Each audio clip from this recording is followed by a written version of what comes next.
Baik, Shalom Bapak Ibu yang diberkati Tuhan, kita jumpa kembali dalam FWF Osaka Film Nusa Fellowship obrolan santai keluarga Allah. Kita akan mendengarkan sabda Tuhan yang dibawakan oleh hambanya Pastor Stano Kaleptan dari Bandung yang akan membawakan eksposisi Yoel 3. Kita akan awali dalam doa. Saya mohon kesediaan Mak Hong untuk memimpin kita di dalam doa. Silakan Mak Hong. Mari kita sama-sama berdoa. Bapa di surga, di dalam nama Tuhan Yesus, kami mengucap syukur, terima kasih Tuhan. Kami masih diberi kesempatan bisa berkumpul melalui Zoom ini Tuhan. Mohon Tuhan mengurapi kami semua yang hadir, mengurapi pendeta yang menyampaikan firman. Roh Kudus berkarya pada kami semuanya Tuhan. Kami mengucap syukur, terima kasih kami masih bisa ada kesempatan untuk mendengarkan firman Tuhan, mengerti kehendak Tuhan, agar kami bisa menjadi orang-orang yang berkenan di hati Tuhan, selalu menurut apa yang Tuhan katakan. Terima kasih Tuhan, Roh Kudus berkarya pada kami semuanya Tuhan. Kami berdoa hanya di dalam nama Tuhan Yesus, Allah yang hidup. Haleluya. Amin. Amin. Amin. Makasih Mak Hong. Untuk hambanya Pastor Stano Kaleptan, waktu kami Ya. silakan. Amin. Terima kasih Mahong. Terima kasih Ibu Ayu. Shalom semua. Selamat Paskah ya.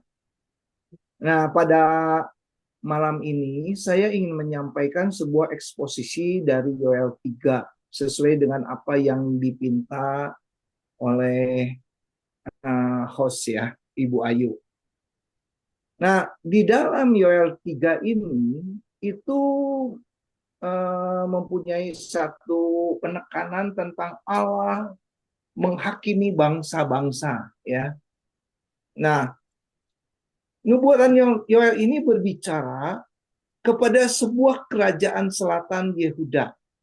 Saya ingin sampaikan sepintas di dalam Yoel 1 bahwa Nabi Yoel ini memberitahu kepada para imam dan orang-orang Yehuda untuk bertobat dan berkabung akan wadah belalang yang menghancurkan.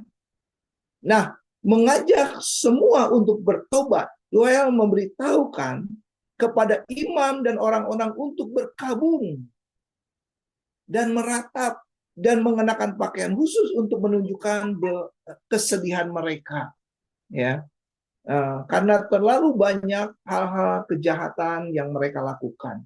Nah, di dalam Yoel 2 pasal 2 dituliskan pada saat wabah belalang yang mengerikan mendatangkan penghakiman Allah atas umat Allah. Dan bangsa Israel bertanya, Tuhan, Engkau bertindak kepada kami, Engkau menghukum kami. Tapi bagaimana dengan bangsa-bangsa yang jahat? Kami mungkin jahat, tetapi mereka lebih jahat. Tidakkah Engkau peduli kepada mereka? Nah, di dalam ayat 3 inilah Tuhan menjawab keluhan mereka. Saya akan menyampaikan di dalam Yoel 3, dan Tuhan berkata, apa yang disampaikan oleh Nabi Yoel, ya, ini perkataan yang datang kepada Nabi Yoel ingin meyakinkan bahwa umatnya, bahwa bangsa-bangsa akan diperlakukan keras. Aku akan menghakimi mereka di sana karena umatku. Jadi Tuhan akan menghakimi bangsa-bangsa karena umatku, milikku yang teraniaya. Ya. Dan keluhan Allah kepada bangsa-bangsa bahwa mereka telah menganiaya umatnya dan memperlakukan gereja Tuhan. Dan di dalam Yoel 3 ayat 2b, aku akan berperkara dengan mereka di sana mengenai umatku dan milikku sendiri Israel. Oleh karena mereka mencerai-beraikan ke antara bangsa-bangsa dan membagi-bagi tanahku. Nah, itulah yang menjadi alasan. Saya ingin menyampaikan di dalam Yoel 3, tetapi nanti saya berharap Bapak-bapak juga menambahkan karena ini lebih banyak daripada sebuah pentafsiran dari sebuah nubuatan yang berhubungan dengan akhir zaman, ya. Nah, di dalam Yoel 3 ini yaitu penghakiman di lembah penentuan. Saya dimulai di dalam ayat 1 sampai 3. Janji untuk membawa kembali Israel yang tercerai-berai dan dianiaya, ya. Ayat pertama, sebab sesungguhnya pada waktu itu dan pada masa itu menjadi penekanan, apabila aku membawa kembali orang-orang buangan dari Yehuda dan Yerusalem, penekanan kembali, aku akan mengumpulkan segala bangsa, membawa mereka ke lembah Yosafat. Ya, ini juga menjadi penekanan. Dan di sana aku akan menghakimi mereka karena umatku milik pusakaku Israel yang telah mereka hamburkan di antara bangsa-bangsa yang lain. Mereka juga telah membagi-bagi tanahku. Mereka telah membuang undi bagi umatku, telah memberikan seorang anak laki-laki sebagai upah untuk seorang pelacur, dan menjual seorang anak perempuan untuk anggur sehingga mereka dapat minum. Nah, di dalam penekanan ini saya akan uraikan apa yang dimaksud dengan pada waktu itu dan pada masa itu. Ya, yang dimaksud di dalam kitab Yoel, kita kembali kepada ayat Yoel 2 ayat 28. Satu periode waktu yang akan terjadi kemudian sebagaimana disebutkan di dalam Yoel 2 ayat 28. Kemudian pada waktu itu akan terjadi bahwa aku akan mencurahkan rohku ke atas semua manusia, maka anak-anakmu laki-laki dan perempuan akan bernubuat, orang-orangmu yang tua akan mendapatkan mimpi, teruna-terumamu akan mendapatkan penglihatan-penglihatan. Nah, di dalam Yoel ini, daripada itu akan terjadi, itu terjadi diucapkan di dalam Kisah Rasul 2 ayat 17. Ya, ada sebuah korelasinya yaitu pada hari-hari terakhir. Ini adalah periode yang luas. Yang dikatakan hari-hari terakhir. Banyak orang salah paham tentang hari-hari terakhir. Tetapi dikatakan periode luas hari-hari terakhir ini dimulai pada kenaikan Yesus dan terakhir kelahiran gereja pada Pentakosta. Jadi hari-hari terakhir itu dimulai dalam waktu masa yang sangat panjang, dimulai dari kenaikan Yesus dan kelahiran gereja pada hari Pentakosta. Nah, di dalam Kisah Rasul 2 ayat 17 akan terjadi pada hari-hari terakhir. Ini yang dimaksud, demikianlah firman Allah bahwa aku akan mencurahkan rohku ke atas semua manusia, maka anak-anakmu laki-laki dan perempuan akan bernubuat, dan teruna-terunamu akan mendapatkan penglihatan. Nah, perkataan yang diucapkan semua nubuat terjadi nubuatan di hari-hari terakhir. Nah, seringkali orang salah paham bahwa hari-hari terakhir itu beranggapan bahwa konteksnya adalah tahun-tahun terakhir sebelum kedatangan Yesus. Nah, ini yang menjadi kesalahpahaman dalam kemuliaan ke bumi atau pengangkatan gereja. Nah, secara alkitabiah bahwa hari-hari terakhir ini adalah satu masa dimulai dari kelahiran gereja pada hari Pentakosta. Sebaliknya, pada hari Pentakosta gereja itu juga dibatasi dan dia tidak berjalan sampai pada saat ini sekitar 2000 tahun. Jadi itu yang dimaksud. Nah, di dalam ayat 2b dikatakan aku akan membawa kembali orang-orang buangan dari Yehuda dan Yerusalem. Ini memberikan sebuah pengertian bahwa pertama, membawa kembali sebuah kejadian yang sudah terjadi karena Yoel 2 ini itu ditulis pada abad ke-5 sampai pada abad ke-4 sebelum Masehi, ya. Jadi hampir sama bertepatan di dalam penggenapannya pada saat kembali orang Israel dari pembuangan Babel, ya. Menurut kita Esra dan Nehemia itu kurang lebih tahun 538 sebelum Masehi. Dan orang-orang Yahudi yang di Babel itu diizinkan ke tanah Yehuda berdasarkan dekret daripada Kores, ya. Nah, yang kedua, pemahaman pengertian dari kembalinya itu saat bangsa Israel menyambut Yesus yang berkata, diberkatilah dia yang datang dalam nama Tuhan. Itu tercatat di dalam Matius 23 ayat 37 dan 39. Di dalam Matius 23 ayat 37 dikatakan, Yerusalem, Yerusalem, engkau yang membunuh nabi-nabi dan melemparinya dengan batu orang-orang yang diutus kamu, yang diutus kepada kamu. Berkali-kali aku merindu mengumpulkan anak-anakmu sama seperti induk ayam yang mengumpulkan anak-anaknya di bawah sayapnya. Tetapi kamu tidak mau. Loncat ayat 39, dan aku berkata kepadamu, mulai sekarang kamu tidak akan melihat aku lagi hingga kamu berkata, diberkatilah dia yang datang dalam nama Tuhan. Sampai pada pertemuan dengan Tuhan. Dan yang ketiga, pemahamannya adalah keselamatan yang datang kepada Israel. Secara keseluruhan, kita bisa lihat di dalam Roma 11 ayat 26-27. Dari Sion akan datang seorang penebus. Ini yang nubuatan yang mengarah kepada keselamatan di dalam Yesus Kristus. Ia akan menyingkapkan segala kefasikan daripada Yakub, ayat 2, dan inilah perjanjianku dengan mereka apabila aku menghapuskan dosa mereka. Ya, jadi pengertian pengembalian. Dan yang keempat, aku akan mengumpulkan segala bangsa dan membawa mereka ke lembah Yosafat. Nubuatan Yoel ini adalah sebuah gambaran terakhir dari pengumpulan bangsa-bangsa di dalam peperangan yang terjadi, yang akan terjadi di dalam pertempuran Harmagedon. Ya, itu terdapat di dalam sebuah kitab Wahyu.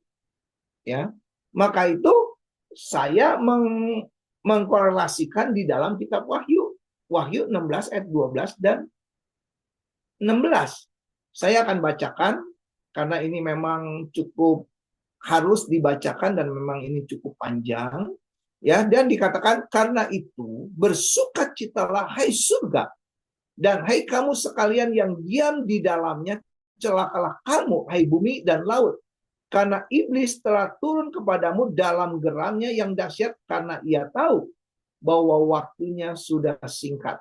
Jadi ketika naga itu, iblis sadar bahwa ia telah dilemparkan ke dalam bumi, ia memburu perempuan. Perempuan adalah berbicara tentang gereja sejati atau orang-orang Israel yang setia atau orang-orang yang percaya, yang melahirkan anak laki-laki, yaitu Yesus Kristus. Kepada perempuan itulah, ya, ke perempuan itulah diberikan kedua sayap dari burung nasar yang besar. Ia terbang ke tempat di padang gurun di mana ia dipelihara jauh dari tempat ular setan.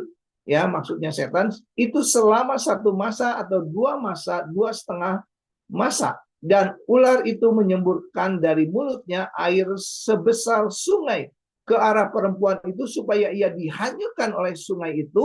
Tetapi bumi secara umum berbicara umat manusia yang percaya bahwa kuasa mujizat datang, pertolongan ilahi seperti yang terjadi ketika bangsa Israel. Dia tidak sanggup untuk melakukan perjalanan, tiba-tiba laut terbelah menjadi 2. Maka datanglah perempuan itu, ia membuka mulutnya dan menelan sungai yang disemburkan naga itu dari mulutnya.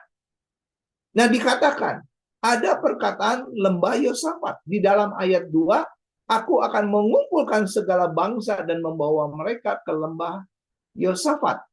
Nah, aku akan berperkara kepada mereka di sana mengenai umatku dan milikku Israel. Oleh karena itu mereka tercerai-berai ke bangsa-bangsa dan membagi tanahku. Nah, di dalam dikatakan di lembah Yosafat, sebenarnya tidak ada nama Israel itu di lembah Yosafat.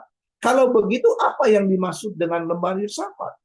Lembah Yosafat ini ada sebuah simbolik. Karena nama Yosafat itu adalah berarti Tuhan yang menghakimi. Jadi nama Yosafat adalah sebuah gambaran tentang tempat di mana Allah akan mengadakan penghakiman. Dan di dalam ayat 12, aku berperkara kepada mereka di sana mengenai umatku dan milikku sendiri. Jadi memang itulah yang dijanjikan. Bahwa di dalam ayat Yoel 3 ini ada sebuah janji yang Allah berikan. Aku akan menghukum bangsa-bangsa karena dia sudah menganiaya barang maupun umatku, dikatakan ya. Nah, penghakiman itu akan datang kepada bangsa-bangsa yang Yesus gambarkan di dalam Matius 25 ayat 31 dan 46. Yang dikatakan, apabila anak manusia datang dalam kemuliaannya dan semua malaikat bersama-sama dengan dia, maka ia akan bersemayam di atas tahta kemuliaannya nanti, ya. Dan mereka ini akan masuk ke tempat siksaan yang kekal, tetapi orang benar di dalam hidup yang kekal. Nah, itu adalah sebuah pernyataan. Dan konteksnya ini tidak kepada iman, ini konteksnya tidak hanya kepada iman kepada Yesus Kristus, tetapi memperlakukan bangsa-bangsa, tetapi perlakuan bangsa-bangsa orang Israel kepada saudara-saudara Yesus, ya. Nah, penghakiman itu akan terjadi pada saat kedatangannya kembali. Siapa yang diizinkan masuk ke bumi, di mana zaman 1000 tahun terjadi, zaman milenial. Tetapi ya kita harus memahami ada beberapa pandangan tentang zaman 1000 tahun, ya. Tetapi it's okay, itu tidak menjadi sebuah masalah karena sesuatu hal tafsiran yang prinsip. Bagi orang Pentakosta, karismatik, mungkin itu percaya dengan adanya zaman 1000 tahun. Tetapi bagi kaum Reform, Adventist itu tidak, ya. Tapi is okay lah, ya. Nah, di dalam ayat 4 dan 8, saya ambil dipakai bahasa Indonesia sehari-hari supaya dapat mudah dimengerti, ya. Di dalam ayat 4 dan 5 dikatakan, hendak kamu apakan aku ini, hai Tirus, Sidon, dan seluruh wilayah Filistin? Inkah engkau membalas dendam kepadaku? Nah, terimalah pembalasku yang datang dengan cepat. Emas dan perakku sudah kau rampok. Hartaku yang berharga kamu angkat ke kuilmu. Nah, disitulah luapan amarah Tuhan, ya. Dan kamu akan membalaskan dendam kepadaku. Mari kita bayangkan. Pembayangan ini adalah, maksudnya adalah pembayangan. Allah menentang bangsa-bangsa yang melawan pada umatnya, ya. Allah tidak suka bangsa-bangsa umatnya itu dipermalukan atau istilahnya tuh dianiaya. Dia bersumpah untuk membalas dendamnya kepada mereka yang melawan umat pilihannya atau melawan umatnya. Nah, penghakiman. Tentu penghakiman ini adalah inisiatif daripada rencana Allah. Atas dasar keluhan tadi, ya. Tuhan, mungkin aku orang Yahudi adalah orang yang jahat, tetapi mereka jauh lebih jahat. Bagaimana tentang tindakanmu? Nah, Allah hanya memberikan kepada mereka yang menolaknya, ya. Jadi Allah punya inisiatif untuk penghakiman, dan Allah memberikan kepada mereka yang menolaknya, apakah pantas mereka terima sesuatu yang wajar. Jadi kalau misalnya Tuhan berikan penghakiman, itu sesuatu penghakiman yang wajar, ya. Bahwa seolah-olah berkata kepada orang jahat bahwa engkau akan menerima apa yang engkau telah perbuat, dan kamu menolak, dan aku sudah memberikan kepada kamu belas kasihan, kasih karunia, tetapi engkau menolaknya. Maka engkau pantas untuk menerimanya, penghukuman itu. Dan kamu akan menerima apa yang pantas kamu terima nanti pada saat pengadilan yang kudus. Itu yang dimaksud dari penulis, ya. Nah, di dalam ayat 7 dan 8, sesungguhnya aku akan menggerakkan mereka dari tempat kemana kamu menjual mereka. Dan aku akan membalikan perbuatanmu itu ke dalam kepalamu sendiri.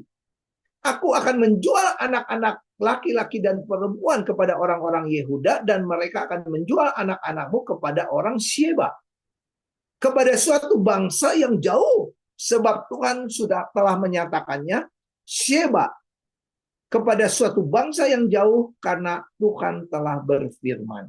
Nah, di dalam bahasa Indonesia sehari-hari, saya terjemahkan untuk bisa dipahami. Sekarang aku membawa mereka keluar dari tempat-tempat kamu menjualnya, dan aku akan membalaskan kejahatanmu kepada mereka. Putra-putrimu akan kujual kepada penduduk Yehuda yang akan menjualnya lagi kepada Sheba, negeri yang sangat jauh, dan aku Tuhan berbicara.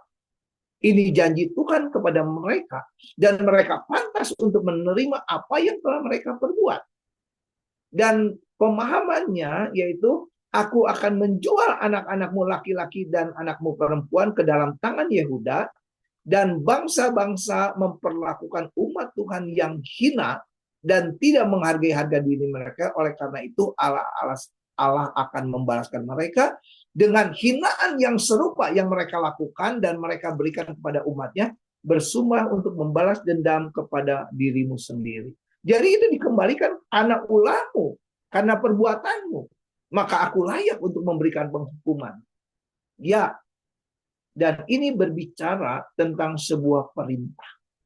Ya, di dalam ayat ini penulis Nabi Yoel ini mengindikasikan bahwa ini adalah suatu perintah yang akan digenapi kepada 7 malaikat yang diberikan cawan yang berisi murka Allah oleh manusia yang hidup. Ya, jadi korelasinya di dalam Yoel ini kembali kepada masa yang akan datang, yaitu di dalam kisah, di dalam Wahyu. Di dalam Wahyu dikatakan, Wahyu 15 ayat 1. Aku akan melihat suatu tanda lain di langit, besar dan ajaib. 7 malaikat dengan 7 malapetaka terakhir, karena dengan itu berakhirlah murka Tuhan. Nah, atas dasar apa? Kembali lagi kepada sebuah perintah yang dikatakan di dalam bahasa Ibrani, yang dikatakan perintah pergilah dan curahkanlah. Di dalam ayat ini ada terjemahan Ibrani yang dikatakan haigagete kai exete, yang dikatakan ini sebuah perintah, pergilah, curahkanlah. Nah, ini menurut para ahli, para teolog, bukan kata saya, ini kata para teolog ya, berpendapat ini adalah bentuk penghakiman Allah dalam hal mencurahkan amarah Tuhan, kemarahan Tuhan, murkanya Tuhan, karena ia telah mengetahui sejak awal bahwa penghakiman cawan ini akan menjadi penghakiman terakhir dalam rangkaian penghakiman di akhir zaman. Ya, jadi inilah yang disampaikan oleh Nabi Yoel tentang sebuah masa di mana yang akan datang, ya, yang berhubungan dengan nubuatan dari Wahyu. Dan penulis mengutuk tentang penggulingan Yerusalem oleh bangsa-bangsa dan meminta Tuhan untuk mencurahkan murkanya kepada bangsa-bangsa yang tidak mengenalnya dan tidak memanggil namanya, kepada bangsa-bangsa yang menghina umatnya, yang tidak memuliakan Tuhannya, dan mereka tidak percaya. Maka itu penulis ingin mengutuk penggulingan Yerusalem, menggunakan kata Yerusalem sebagai umat, sebagai tempat di mana bangsa pilihannya tinggal. Nah, maka itu di dalam perkataan tumpahkanlah amarahmu pada bangsa-bangsa lain yang tidak mengenalmu dan kaum-kaum yang tidak memanggil namamu, sebab mereka telah memakan habis Yakub, melahap menghabiskannya, membuat tempat kediamannya menjadi sunyi semi. Dan itu pun juga sudah disampaikan di dalam kitab, sorry ya, saya takutnya ini Yeremia atau coba saya sorry ya, saya lihat dulu apakah Yeremia 10 betul.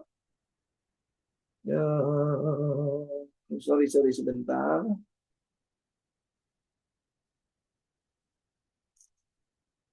Oke, di dalam Yeremia 10 ayat 25 dikatakan, oh ya, di dalam Yeremia 10 ayat 25, ya, saya takut salah, ya, dikatakan firman Tuhan, tumpahkanlah kepanasan amarahmu ke atas bangsa-bangsa yang tidak mengenal engkau, ke atas kaum-kaum keluarga yang tidak menyerukan namamu, sebab mereka telah memakan Yakub dan menghabisinya dan membuat tempat kediamannya menjadi puing-puing. Ini satu firman yang sama, ya. Dan sepertinya ini merupakan sepertinya di Babel ini juga merupakan dan kehancuran Romawi di Yerusalem dalam sejarah masa lalu. Sebetulnya memang sudah terjadi beberapa hal. Jadi apa yang ditumpahkan Tuhan kepada mereka, ya, dari zaman Babel, kehancuran Romawi di Yerusalem, tentang amarah Tuhan kepada bangsa-bangsa, ya. Dan kehancuran itu sudah terjadi, akan terjadi juga pada akhir zaman. Tetapi di tengah-tengah minggu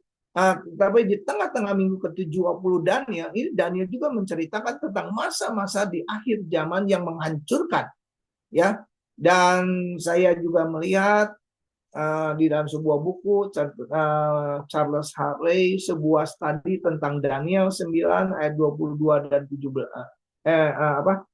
Daniel 24 dan juga ayat 17, ya, tentang antikris yang akan dicurahkan di masa penghakiman nanti, ya. Jadi masa-masa itu Allah sudah lakukan juga sebetulnya. Nah, kemudian dia akan mengkonfirmasi perjanjiannya dengan banyak orang selama 1 minggu. Ini yang dikatakan oleh kitab Daniel. Tetapi pada pertengahan minggu itu, ia akan mengakhiri perjanjian itu dengan korban persembahan. Dan di atas sayap dari kekejian akan terjadi suatu kebinasaan. Sampai kesudahannya telah ditetapkan, dicurahkannya kepada yang membinasakan itu. Jadi nanti pada satu saat akhir ada sebuah penghakiman, dan penghakiman itu terjadi pada satu peperangan. Dan di dalam Daniel 9 ayat 27 dikatakan, ini bukan, sorry ya, ini Daniel 9 ayat 24 sampai 27, bukan 17, sorry. Ya, dan raja itu akan membuat perjanjian dan menjadi berat bagi banyak orang selama 7 kali 7 masa. Pada pertengahan 7 masa itulah akan menghentikan korban sembelihan dan korban santapan. Dan di atas sayap kekejian akan datang yang membinasakan sampai pemusuhan yang telah ditetapkan menimpa yang membinasakan itu. Nah, di dalam sejarah sudah terangkan bahwa Tuhan sudah melakukan hal itu. Kalau kita melihat dalam catatan sejarah, bagaimana kejatuhan para penguasa kekaisaran Romawi yang menganiaya orang Kristen. Ya, saya tidak sebutkan terlalu banyak, tetapi di dalam sejarah kita bisa ambil contoh. Nero kehilangan 30.000 rakyat yang karena penyakit sampar, dan pasukannya dikalahkan sepenuhnya, dan mereka menderita begitu besar di Armenia dan sangat dibenci oleh senator Roma itu sendiri. Belum beberapa raja yang dibantai oleh prajuritnya sendiri. Saya ambil contoh Domitianus, ya. Begitu juga dengan Trajan meninggal karena penyakit yang busuk. Itu adalah penghukuman, ya. Begitu juga Maximus dipotong-potong bersama dengan putranya. Udah gitu juga ada Aurelian dibunuh oleh prajuritnya sendiri. Udah gitu ada Maximus yang gantung diri, ya. Itulah yang menjadi hal penganiayaan sebetulnya sudah masuk. Nah, manusia, dari keperkataan ini ada beberapa hal yang tertulis di dalam kitab Uel. Manusia itu selalu inginnya melawan Tuhan, berbuat sesuatu yang tidak benar, dan itu konsekuensinya mereka harus menerima apa yang mereka lakukan. Tetapi mereka tidak menyadari tidak ada satu kuasa apapun juga yang bisa mengalahkan keilahian daripada Tuhan yang berhubungan dengan Kristus. Contoh itu terjadi ketika Paulus di dalam perjalanan ke Damsyik, dia ingin menganiaya Tuhan Yesus. Dia menganiaya pengikut-pengikut Yesus sampai pada satu saat dia ketemu dengan Yesus, lalu Yesus berkata kepada Saulus, "Mengapa engkau menganiaya aku? Saulus, Saulus, mengapa engkau menganiaya aku?" Nah, perkataan itu tidak mungkin. Tuhan ingin berbicara, Tuhan tidak mungkin untuk bisa melawan Allah siapapun juga. Dan itu diceritakan di dalam Yoel 3. Dan ketika Paulus menghadapi hal itu, di dalam ayat 5, Kisah Rasul 9 ayat 5, Paulus berkata, siapakah engkau Tuhan? Lalu Tuhan berbicara, aku ini Yesus yang kau aniaya. Nah, di dalam LAI Indonesia itu ada sebuah terjemahan. Kalau kita lihat di dalam New King James, maka waktu Yesus berkata, I am Jesus who taught persecution. Tetapi ada sebuah tulisan, it is hard for thee to kick against the pricks. Di dalam LAI tidak ada, tetapi saya dapat artikan ini sulit. Jadi jikalau engkau menendang kepada sebuah duri, ya, ataupun misalnya besi yang lancip, engkau tidak akan menang. Sulit bagimu untuk menendang duri-duri ini. Artinya, ini bisa dikatakan bahwa kalau engkau ingin melawan aku, enggak mungkin engkau tahu aku ini Tuhan, gitu loh. Ya. Dan itu yang dikatakan di dalam, nanti kita di dalam kitab Yoel itu dikatakan juga. Nah, kita akan masuk ke dalam Yoel 3 ayat 9 dan 13. Di mana Allah menyerukan kepada bangsa-bangsa untuk berperang sebagai bentuk penghakiman. Esok kamu berperang. Gitu kan. Dan di dalam peperangan itulah aku akan menunjukkan siapakah aku dan aku akan menghakimi engkau. Maka di dalam ayat 9-13 saya akan bacakan ada beberapa hal yang menjadi penekanan. Maklumkanlah hal itu di antara bangsa-bangsa, bersiap-siaplah untuk berperang, gerakanlah para pahlawan, seluruh semua prajurit tampil dan maju. Tempalah mata bajakmu menjadi pedang dan pisau pemangkas sebagai tombak. Baiklah orang yang tidak berdaya berkata, aku ini pahlawan. Sebetulnya ini ingin menunjukkan seperti apa yang Paulus lakukan. Engkau menganiaya aku, engkau tidak bisa seperti engkau menendang sebuah duri. Ya, engkau berkata, aku bisa, aku pangkas pedang segala macam, aku ini pahlawan. Di dalam ayat 9, bergeraklah dan datanglah, hai semua bangsa segenap penjuru dan berkumpullah di sana, bawalah turun, ya Tuhan pahlawan-pahlawanmu. Baiklah bangsa-bangsa bergerak maju ke lembah Yosafat, sebab di sana aku akan duduk untuk menghakimi segala bangsa dari segala penjuru. Disitulah Allah akan menghakimi bangsa-bangsa di saat-saat terakhir. Dan dia katakan, ayunkanlah sabit, sebab sudah masak tuayan, mari kita iris, sebab sudah penuh dengan tempat anggur, tempat pemerasan kelimpahan, sebab banyak kejahatan mereka. Nah, dikatakan bersiaplah untuk perang. Sebenarnya Allah tuh ingin memprovokasi bangsa-bangsa untuk siap berperang. Karena ada maksud Tuhan, disitulah aku akan menghukum mereka. Dan mereka suatu hari nanti akan melakukan sama persis seperti nubuatan yang sama seperti yang tercatat di dalam Wahyu 16 ayat 12 dan 16. Ya, dikatakan, dan malaikat yang keenam, ya, Wahyu next, Wahyu 16 ayat 12 dan 16 dikatakan, malaikat yang keenam akan menumpahkan cawan, berbicara tentang murka Allah ke atas sungai yang besar, yaitu sungai Efrat. Lalu keringlah airnya, supaya siap-siaplah jalan bagi bangsa-bangsa yang datang di sebelah timur. Kalau kita lihat YouTube ya, saudaraku, tanda-tanda ini sudah terjadi di mana sungai Efrat sekarang sudah mengalami kekeringan. Dan aku melihat dari mulut naga dan dari mulut binatang dan air dan dari mulut nabi-nabi palsu keluar 3 roh najis yang berupa katak. Dan itulah roh-roh setan yang mengadakan perbuatan mujizat. Dan mereka pergi mendapatkan raja-raja di seluruh, mereka kumpulkan semua untuk gunakan perang, yaitu pada hari Allah yang Maha Kuasa. Lihatlah, aku datang seperti pencuri, berbahagialah dia yang berjaga-jaga dan memperhatikan pakaiannya, supaya ia jangan berjalan dengan ketelanjangan dan kelihatan kemaluannya. Orang-orang yang percaya, perhatikanlah, aku akan datang sebagai pencuri. Tetaplah engkau berjaga-jaga di dalam segala kekudusannya, seperti Pak Darmawan tadi bicara. Bagi orang yang percaya, dia harus melihat bagaimana kita hidup dalam kekudusan. Ayat 16, lalu ia mengumpulkan mereka di tempat, dalam bahasa Ibrani-nya disebut Harmagedon. Tetapi Allah hanya akan menertawakan persiapan mereka dan tidak berarti dilakukan oleh bangsa-bangsa. Itulah seperti yang dilakukan ketika Allah bertemu dengan Paulus. Engkau akan menendang seperti kepada sebuah duri. Nggak ada artinya, bahkan engkau merasakan kesakitan sendiri. Ya, nah, ubahlah mata bajakmu menjadi pedang jika kamu akan berperang melawan Tuhan. Tuhan tertawa kan? Tuhan akan menertawakan kamu. Kamu berpikir positiflah.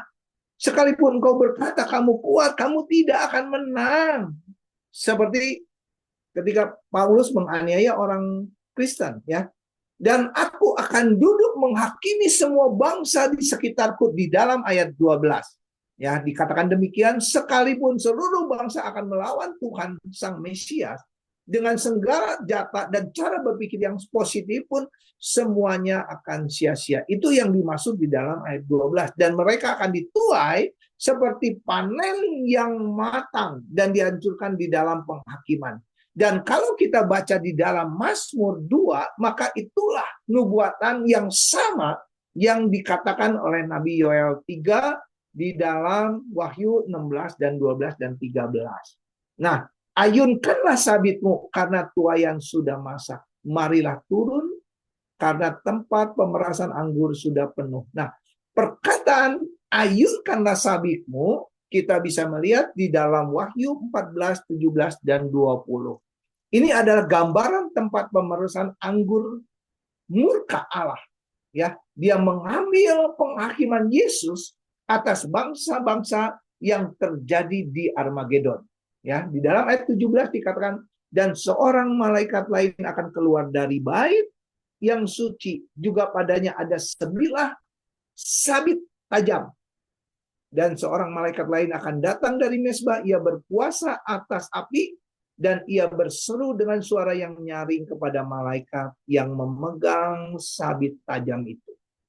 Ya, katanya, ayunkanlah sabitmu yang tajam ini dan potonglah buah-buah pohon anggur di bumi, ya, karena buahnya sudah masak. Lalu malaikat itu mengayunkan sabit ke atas bumi dan memotong buah pohon anggur di bumi dan melemparkannya ke dalam kilangan yang besar yang kita sebut dengan, yang dimaksud di dalam Wahyu 14 adalah murka Allah. Ya, dan buah anggur itu dikilang di luar kota, dan dari kilang itu mengalir darah tingginya sampai ke kekang kuda dan jauhnya 200 mil. Wow, menakutkan. Ya. Dan dikatakan, nah di dalam ayat 18-21, di dalam Yoel 3 ayat 18-21, inilah janji Tuhan. Dari semua penghukuman itu tetapi ada berkat bagi umat Allah dengan kehancuran dari bangsa-bangsa. Saya akan bacakan, dan pada waktu itu akan terjadi bahwa gunung-gunung akan mengiris anggur baru dan bukit-bukit akan mengalirkan susu. Ini janji Tuhan. Setelah penghakiman itu terjadi, bahwa bagi orang percaya umat Tuhan, dia gunung-gunung akan menghasilkan buahnya, mengiris anggur baru, bukit-bukit akan mengalir susu. Nah, segala sungai Yehuda akan mengalir air mata dari terbit rumah Allah. Nanti kita akan lihat korelasinya kemana, dan akan membasahi lembah Sitim. Mesir akan menjadi sunyi senyap, Edom akan menjadi padang gurun tandus oleh sebab kekerasan terhadap keturunan Yehuda, pembalasan penghukuman Allah kepada bangsa-bangsa oleh karena mereka telah menumpahkan darah orang-orang yang tidak bersalah di tanahnya. Tetapi janji Tuhan, Yehuda akan tetap didiami untuk selama-lamanya, dan Yerusalem turun-temurun. Dan aku akan membalas darah mereka yang belum kubalas. Tuhan tetap diam di Sion, gunung-gunung akan menetaskan anggur baru, semua sungai di Yehuda akan dibanjiri air. Ada sebuah kehidupan. Kalau kita lihat nanti korelasinya, Setelah kemenangan terakhir Allah akan ada kelimpahan yang kekal. Dan hari kekeringan hanya tinggal kenangan. Sebaliknya Mesir akan menjadi sunyi-sunyi. Orang-orang yang menjadi musuh Allah yang menganiaya umat Allah. Dan bersama-sama dengan musuh-musuh Tuhan dan umatnya yang lain. Nah, pemahaman, mari kita belajar apa sih yang dimaksud dengan suatu sungai yang mengalir dari rumah Tuhan. Kita akan melihat kepada Yeskil 47. Satu korelasi dikatakan di dalam Yeskil 47 dikatakan sungai yang keluar dari bait Allah akan menggambarkan air yang mengalir dari rumah Tuhan pada masa setelah kedatangan Yesus yang penuh dengan kemenangan di masa milenium, ya. Nah, Yeskil 47 saya akan bacakan di dalam ayat 1 dan 12 saja. Kemudian ia akan membawa aku kembali ke pintu bait suci yang sungguh ada air keluar dari ambang pintu bait suci dan mengalir menuju ke timur sebab bait suci itu juga menghadap ke timur. Dan air itu akan mengalir dari bawah sungai sampai kanan dari bait suci dan setelah selatan mesbah. Pada kedua sungai itu ia akan tumbuh bermacam-macam buahan dan daunnya tidak layu, buah-buahnya tidak habis-habis dan tiap bulan ada lagi buah yang baru sebab pohon-pohon itu mendapatkan air dari tempat kudus. Buah-buahnya menjadi makanan dan daun yang menjadi obat. Itulah sesuatu hal. Janji Tuhan setelah dia mengadakan penghukuman, Tuhan akan mengalirkan air kehidupan dari sebuah yang mereka menjadi ketakutan, mereka takut, tetapi air itu yang memberikan kehidupan pada segala makhluk. Dan itu pun sama yang tercatat di dalam Sakaria 14 ayat 8 juga berbicara tentang aliran air yang besar dari Yerusalem yang mengalir ke Laut Mati dan Laut Tengah. Begitu juga di dalam Yoel 3 ayat 14 dikatakan banyak orang, ya. Ini ada tentang lembah, ya, lembah Sitim berbicara dan akan segala sungai Yehuda akan mengalir akan membasahi lembah Sitim. Apa yang dimaksud dengan lembah Sitim? Nah, lembah Sitim ini adalah lembah penentuan. Lembah Sitim ini akan membasahi lembah Sitim. Nah, di dalam lembah Sitim ini sebetulnya adalah sebuah nama lembah akasia. Ya, disitulah akan terjadi sesuatu hal penentuan yang terjadi. Ya, penentuan yang terjadi adalah orang-orang yang tidak percaya, orang-orang yang percaya. Tetapi kalau kita bicara tentang historis daripada sebuah sejarah tentang lembah Sitim, sebetulnya ada dua hal juga yang dapat kita pilih. Ya, pertama, lembah itu juga bisa membawa keburukan atau kejatuhan, tetapi juga bisa membawa kemenangan. Nah, atas dasar apa? Mari kita lihat. Ya, di dalam Bilangan 25 ayat 1 dan 3. Sementara Israel tinggal di Sitim, mulailah bangsa itu berzina dengan perempuan-perempuan Moab. Perempuan-perempuan itu mengajak bangsa itu ke korban sembelihan bagi Allah mereka. Mereka terbawa di lembah itu, mereka terbawa hanyut oleh cara-cara penyembahan. Mereka berzina, mereka menyembahkan korban, mereka menyembah Allah-Allah orang lain, mereka menyembah berhala. Ketika Israel berpasangan dengan Baal Peor, bangkitlah murka Tuhan. Inilah lembah Sitim bisa membawa juga kejatuhan. Ya, dalam sejarah lembah ini terletak di sisi timur Sungai Yordan di sebelah utara Mati. Di sana Raja Moab mengirim para wanita muda kepada orang-orang Israel. Dia tawarkan untuk merayu mereka agar mereka menyembah berhala, melakukan percabulan. Tetapi lembah Sitim juga bisa membawa kemenangan. Nah, lembah akasia ini merupakan tempat peluncuran pertama kali ketika bangsa Israel akan masuk ke tanah Yeriko, ya. Lalu dia berangkatlah. Lembah Sitim itu merupakan peluncuran. Ketika mereka berangkat melawan Yeriko dan Kanaan pada masa Yosua. Kalau kita lihat di dalam Yosua 2 ayat 1, Yosua bin Nun dengan diam-diam melepaskan dari Sitim 2 orang pengintai. Katanya, pergilah, amatilah negeri ini dan kota Yeriko. Maka pergilah mereka dan sampailah mereka ke tanah seorang perempuan Sunda yang bernama Rahab, lalu tidur di situ. Dan di dalam Yosua 3 ayat 1, Yosua bangun pagi-pagi, lalu ia dan semua orang Israel berangkat dari Sitim dan sampailah mereka ke sungai Yordan, maka bermalamlah mereka di sana sebelum menyeberanginya. Jadi lembah Akasia atau lembah Sitim juga bisa membawa kemenangan. Ya, dimulai daripada lembah Sitim untuk menaklukkan. Ya, kalau kita lihat di dalam sungai. Dan ketika air itu keluar dari rumah Tuhan mengalir ke lembah Sitim, maka ini berbicara tentang kasih karunia Allah, belas kasihan Allah, dan juga apa yang dilakukan Tuhan Yesus Kristus ketika Dia menyurahkan kasih karunia-Nya kepada semua manusia dalam penebusan dosa. Dan juga Tuhan juga memelihara, menutupi masa lalu setiap dosa, dan Dia memberikan kemenangannya ketika Dia berada di kayu salib. Kemenangan setiap dosa dan setiap kemenangan ditutupnya. Nah, itu tercatat, terurai di dalam Yoel 3 ayat 16. Tuhan mengaum dari Sion, dari Yerusalem. Ia memperdengarkannya dan langit dan bumi bergoncang, tetapi Tuhan ada tempat perlindungan umat Israel. Ada satu penjagaan bahwa di lembah Sitim itu juga Tuhan memberikan kasih karunia dan benteng bagi orang Israel, dan Yehuda akan tetap diam untuk selama-lamanya, dan Yerusalem akan turun temurun. Itu adalah janji dari apa yang dikatakan bahwa aku akan menghukum bangsa-bangsa yang sudah menganiaya aku, tetapi di balik itu juga Tuhan memberikan janji perlindungan, keselamatan. Nah, tetapi ketika Yehuda percaya, dia tetap percaya kepada Tuhan, Yehuda akan tetap untuk selama-lamanya.